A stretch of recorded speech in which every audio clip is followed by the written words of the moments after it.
Parang si Justin Bieber niya. Isipin nila na parang smiling. So, dapat maintindihan natin na kahit na gano'ng kasikat, tao lang. Oo, tama. Sabi nga ni Arnold kahapon, bakit ba? Sabi, bakit ba? Bakit ba? Si Igan. Si Justin Bieber. Bakit ba? Bakit ba? Bakit ba? Bakit na siya? Bakit ba? Okay. Alright, girl, lipat tayo sa ating balitang Hollywood with Miss Lulu. Lulu? Welcome back, Mother! Balitang Hollywood tayo, mga kapuso. Pasaway na aktres na si Lindsay Lohan, nakatakdang ikulong na naman. Ito po ay matapos niyang maghain ng no contest plea sa isang korte sa Los Angeles, California, kaugnay ng kasong theft o pagnanakaw ng kwintas sa isang tindahan doon. Sa batas ng California, ito ay nangangahulugan ng pag-amin sa kasalanan. Bunsod dito ay sinisintensyahan si Lohan ng 120 days o 4 na buwang pagkakakulong at 480 hours ng community service. Kailangan din niyang mag-report sa kulungan bago dumating ang June 17. Umapela naman ang abogado ni Lohan upang i-house arrest na lamang ito. Kasama rin sa naging sentensya kay Lohan ang pagkompleto niya sa psychological counseling at anti-shoplifting program.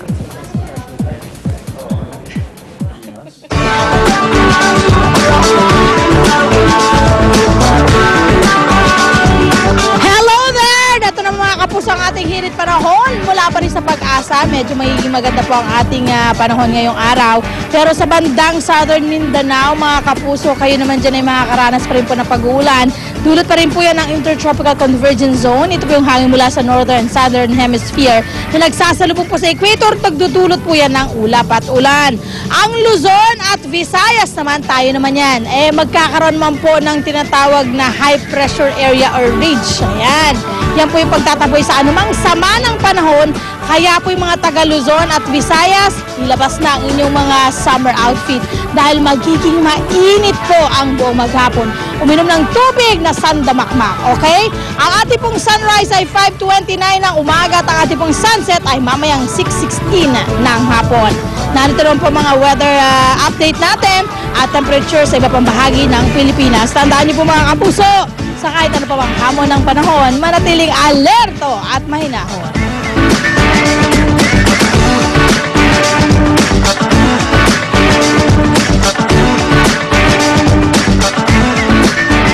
Ayan, maraming salamat kay Love na pumapayat. Ngayon nga, malapit nang mag-back to school ang mga kids naman, dapat bilang mga magulang naka-budget ng ating sweldo para sa kanilang tuition, baon, libro, school supplies, naiiyak na yun. Diba? Ang haba ng listahan na yan eh. At syempre, isa rin sa mga kailangan nila, mga sapatos na pampasok. Dapat itim yan, makintab at matibay. Kaya huwag na kayong lumayo pa. At isa lang ang maaasahan pagdating sa mga sapatos na kasing tibay ng bato. Ang shoe capital ng bansa, ang Marikina. O, kasing tibay ng bato. Oo nga. Kaya heto na, makitambay na tayo sa isang shoe factory doon. Kasama pa rin si Maring Lynn. Lynn, may mga nasukat ka na ba dyan? Good morning, good morning. Alam niyo po ba mga kapuso, kulang-kulang actually isang buwan na lang, pasok na naman mga bata, yung mga anak natin. Kaya kailangan talaga naghahanda na tayo. At isa sa mga hindi mawawala pagdating sa mga pasukan, syempre ang mga sapatos. Kaya narito po tayo sa tinaguriang Shoe Capital of the Philippines, ang Marikina City. So today, malalaman po natin kung ano nga ba mga kailangan nating tandaan para po bilhin ng sapatos. Yung mga nagtitipid naman po, meron kaming tips kung paano pahabain ang buhay ng inyong mga sapatos. At yan po at marami pang iba sa pagbabalik namin dito sa Marikina City. Shoe shopping na tayo!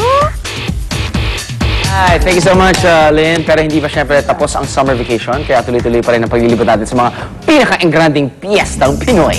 Kaya ang merkadang gala, wala siyang choice. Nagpunta pa siya sa Quezon Province para sa kanyang bonggang Mayohan Festival. Happy Fiesta, Quezon! Go, go, go!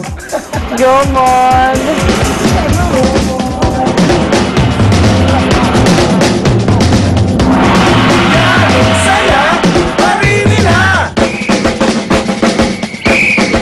Hi guys! Good morning, Arn! Good morning! Alam mo, paring Drew, hinahanap ka nila dito kasi diba last year nandito tayo. Oo nga. So anyway, kahit wala ka ngayon dito, tuloy-tuloy pa rin ang ating pakikisaya dito pa sa Tayabas, Quezon sa ika-23 Mayohan Festival. Isang buwan po ang selebrasyon nila dito na nagpapakita ng talento at ng masaganang ani ng mga taga-Tayabas. Kaya naman mamaya, titingnan natin kung paano ba nila ito sineselebrate. Titingnan natin ang kanilang iba't ibang palarong Pinoy, maging ang mga produktong pinagmamalaki ng mga taga-Tayabas. At syempre, hindi pwede mawala dyan yung pansit hab-hab.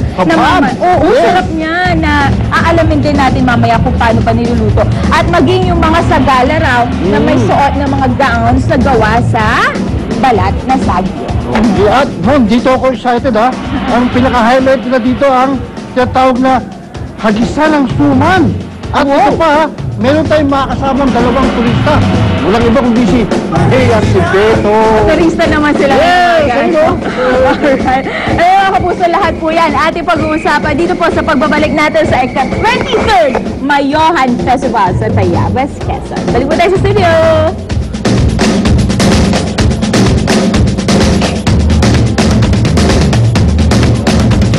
Wow, isang buong kaldera. Naku, mga kapuso, tambay lang po dito sa inyong official summer tambayan. Ito ang Unang Hirit! Like this 2012, you knew that